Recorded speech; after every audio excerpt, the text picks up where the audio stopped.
नमस्कार मित्रों। आज हम वाल्मीकि रामायण पर आधारित राम कथा लेकर उपस्थित हैं। आज की कथा है दंडक वन में 10 वर्ष। मित्रों, भरत अयोध्या लौट चुके थे।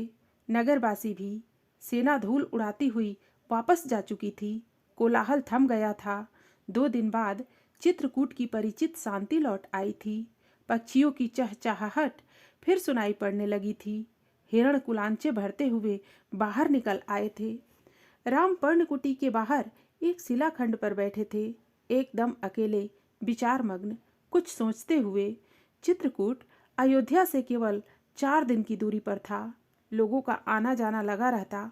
वे प्रश्न पूछते, राय मांगते। यह राजकाज में हस्तक्षेप की तरह होता।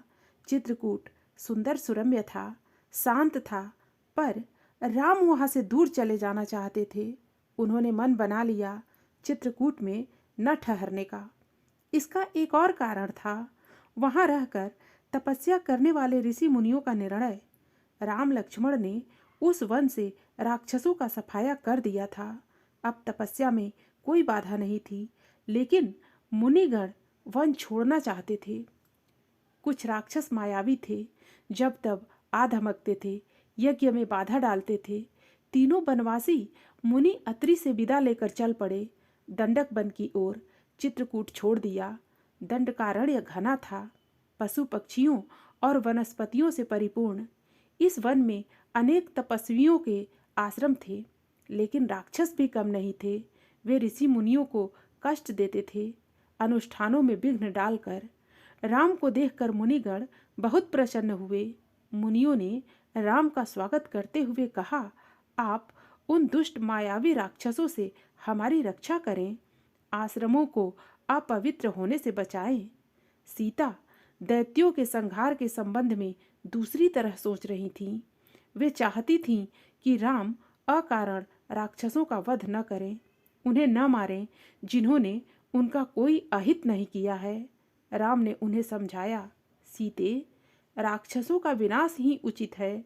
वे मायावी हैं, मुनियों को कष्ट पहुंचाते हैं। इसीलिए मैंने ऋषियों की रक्षा की प्रतिज्ञा की है। राम, लक्ष्मण और सीता दंडकारण्य में 10 वर्ष रहे। स्थान और आश्रम बदलते हुए वे क्षरभंग मुनि के आश्रम पहुँचे। आश्रम में बहुत कम तपस्वी बचे थे, सभी निराश थे। उन्होंने राम को हड्डियों का ढेर दिखाकर कहा, राजकुमार, ये ऋषियों के कंकाल हैं, जिन्हें राक्षसों ने मार डाला है। अब यहाँ रहना असंभव है। सुतीक्ष्ण मुनि ने भी राम को राक्षसों के अत्याचार की कहानी सुनाई। मुनि ने ही राम को अगस्त्य ऋषि से भेंट करने की सलाह दी। विंध्याचल पार करने वाले वह पहले ऋषि थे। मुनि ने राम को गोदावरी नदी के तट पर जाने को कहा। उस स्थान का नाम पंचवटी था। वनवास का शेष समय दोनों राजकुमारों और सीता ने वहीं बिताया। पंचवटी के मार्ग में राम को एक विशालकाय गिद्ध मिला, जटायु। सीता उसका स्वरूप देखकर डर गईं। लक्ष्मण ने उसे मायावी राक्षस समझा।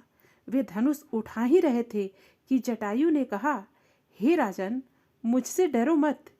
मैं तुम्हारे पिता का मित्र हूँ, वन में तुम्हारी सहायता करूँगा। आप दोनों बाहर जाएंगे तो सीता की रक्षा करूँगा। राम ने जटायु को धन्यवाद दिया, उन्हें प्रणाम करके आगे बढ़ गए। पंचवटी में लक्ष्मण ने बहुत सुंदर कुटिया बनाई, मिट्टी की दीवारें खड़ी की, बांस के खंभे लगाए, कुश और पत्तों से छप्पर डाला। कुटिया ने उस मनोरम पंचवटी को और सुंदर बना दिया। कुटी के आसपास पुष्पलताएं थीं, हिरण घूमते थे, मोर नाचते थे। इस बीच राम राक्षसों का निरंतर संहार करते रहे। वे जब भी आश्रमों पर आक्रमण करते, राम लक्ष्मण उन्हें मार देते। उन्होंने सीता को पकड़ लेने वाले राक्षस विराध को मारा। वन से राक्षसों का अस्तित्व लगभग मिटा दिया। तपस्वी शांति से तप करने लगे। एक दिन राम, लक्ष्मण और सीता कुटी के बाहर बैठे हुए थे, लता कुंजों को निहारते, उनके सौंदर्य पर मुग्ध होते। तभी लंका के राजा रावण की बहन शूर्पणखा वहां आई। राम को देखकर वह उन पर मोहित हो गई। उसने स्वयं को पानी में देखा, विकृत चेहरा, मुंह पर झुर्रियां। वह बूढ़ी थी पर राम के मोह में आसक्त, उन्हें पाना चाहती थी। उसने माया से सुंदर स्त्री का रूप बना लिया। शूर्पणखा राम के पास गई, उनसे बोली, हे रूपराज, मैं तुम्हें नहीं जानती पर तुमसे विवाह करना चाहती हूँ। तुम मेरी इच्छा पूरी करो, मुझे अपनी पत्नी स्वीकार करो। राम ने मुस्कुराकर लक्ष्मण की ओर देखा, अपना परिचय दिया, सीता की ओर संकेत करते हुए कहा, ये मेरी पत्नी है, मेरा विवाह हो चुका है। राम शूर्पणखा को पहचान गए थे, फिर भी उन्होंने उसका परिचय पूछा। शूर्पणखा ने झूठ नहीं बोला, सच सच बताया कि वह रावण और कुंभकर्ण की बहन है और अविवाहित है। राम के मना करने के बाद वह लक्ष्मण के पास गई। लक्ष्मण ने कहा, मेरे पास आने से तुम्हें कुछ नहीं मिलेगा देवी, मैं तो राम का दास हूँ, मुझसे विवाह करके तुम दासी बन जाओगी। लक्ष्मण ने शूर्पणखा को पुनः राम के पास भेज दिया। दोनों भाइयों के लिए यह खेल हो गया। शूर्पणखा उनके बीच भागती रही। क्रोध में आकर उसने सीता पर झपट्टा मारा।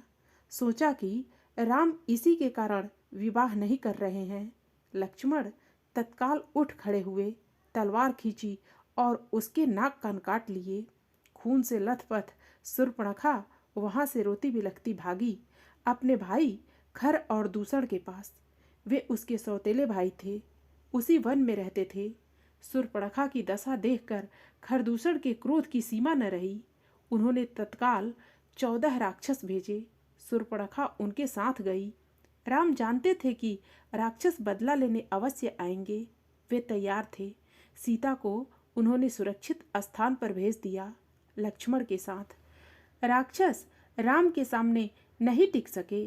देखते ही देखते उन्होंने सबको ढेर कर दिया। शूर्पणखा ने एक पेड़ के पीछे से यह दृश्य देखा।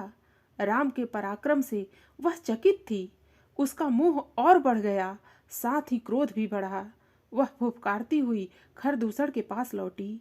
इस बार खरदूषण राक्षसों की पूरी सेना के साथ चले। खर ने देखा कि आसमान काला पड़ गया, घोड़े स्वयं धरती पर गिरकर मर गए, आकाश में गिद्ध मड़राने लगे। ये अमंगल के संकेत थे, पर वह रुका नहीं, आगे बढ़ता गया। घमासान युद्ध हुआ। अंत में विजय राम की हुई। खरदूषण सहित उसकी सेना धराशायी हो गई। कुछ पिछलग्गू राक्षस बचे, वे जान बचाकर वहां से भाग निकले। भागने वालों में एक राक्षस का नाम अकंपन था। वह सीधे रावण के पास गया। लंकाधिपति को उसने पूरा विवरण बताया। अकंपन ने कहा, राम कुशल योद्धा हैं, उनके पास विलक्षण शक्तियां हैं, उन्हें कोई नहीं मार सकता। इसका एक ही उपाय है, सीता का अपहरण। इससे उनके प्राण स्वयं ही निकल जाएंगे। रावण सीता हरण के लिए तैयार हो गया। वह महल से चला। रास्ते में उसकी भेंट मारीच से हुई, ताड़का के पुत्र से। ताड़का का वध राम ने पहले ही कर दिया था। मारीच क्रोधित था, पर राम की शक्ति से परिचित था। उसने रावण को सीता हरण के लिए मना किया, समझाया, कहा, ऐसा करना विनाश को आमंत्रण देना है। रावण ने मारीच की बात मान ली, चुपचाप लंका लौट गया। थोड़ी ही देर में शूर्पणखा लंका पहुंची, विलाप करती हुई, चीखती चिल्लाती। रावण को पूरी घटना की जानकारी थी, लेकिन उसने शूर्पणखा को सुना। वह रावण को धिक्कार रही थी, फटकार रही थी। उसके पौरुष को ललकारते हुए शूर्पणखा ने कहा, तेरे महाबली होने का क्या लाभ? तेरे रहते मेरी यह दुर्गति। तेरा बल किस दिन के लिए है? तू किसी को मुंह दिखाने लायक नहीं रह गया है। शूर्पणखा ने राम लक्ष्मण के बल की प्रशंसा की, सीता को अतीव सुंदरी बताया, कहा कि उसे लंका के राजमहल में होना चाहिए। शूर्पणखा बोली, मैं सीता को तुम्हारे लिए लाना चाहती थी। मैंने उन्हें बताया कि मैं रावण की बहन हूँ। क्रोध में लक्ष्मण ने मेरे नाक कान काट लिए। रावण फिर मारीच के पास गया। खरदूषण की मृत्यु से वह कुछ घबराया हुआ था। रावण ने मारीच से मदद मांगी। मारीच चाहता था कि रावण सीता हरण का विचार छोड़ दे। इस बार रावण ने उसकी नहीं सुनी। उसे डांटा और आज्ञा दी, मेरी मदद करो। मारीच जानता था कि दोबारा राम के सामने पड़ने पर वह मारा जाएगा। राम उसे नहीं छोड़ेंगे। रावण मारीच के मन की बात भांप गया। उसने क्रोध में भरकर कहा, वहां जाने पर हो सकता है राम तुम्हें मार दें, लेकिन न जाने पर मेरे हाथों तुम्हारी मृत्यु निश्चित है। विवश होकर मारीच को रावण का आदेश मानना पड़ा। रथ पर बैठकर रावण और मारीच पंचवटी पहुंचे। कुटी के निकट आकर मायावी मारीच ने सोने के हिरण का रूप धारण कर लिया। कुटी के आसपास घूमने लगा। रावण एक पेड़ के पीछे छिपा था। उसने तपस्वी का वेश धारण कर लिया था। सीता उस हिरण पर मुग्ध हो गईं। उन्होंने राम से उसे पकड़ने को कहा। राम को हिरण पर संदेह था। वन में सोने का हिरण? लक्ष्मण बड़े भाई की बात से सहमत थे, पर सीता के आग्रह के आगे उनकी एक न चली। सीता की प्रसन्नता के लिए राम हिरण के पीछे चले गए। उन्होंने सोचा, वन में इतने समय के प्रवास के दौरान सीता ने कभी कुछ नहीं मांगा। उनकी यह इच्छा अवश्य पूरी करनी चाहिए। कुटी से निकलते समय राम ने लक्ष्मण को बुलाया, सीता की रक्षा करने का आदेश दिया। कहा, मेरे लौटने तक तुम उन्हें अकेला मत छोड़ना। लक्ष्मण ने सिर झुकाकर उनकी आज्ञा स्वीकार कर ली। सीता कुटी में थीं। लक्ष्मण धनुष लेकर बाहर खड़े हो गए। मित्रों, कहानी आपको कैसी लगी? आप अपने कमेंट्स के द्वारा हमें अवश्य बताना। कहानी पसंद आने पर वीडियो को लाइक और शेयर करना। ऐसी और कहानियाँ सुनने के लिए हमारे चैनल को सब्सक्राइब कर लेना। फिर मिलते हैं अगली प्रस्तुति के साथ। धन्यवाद।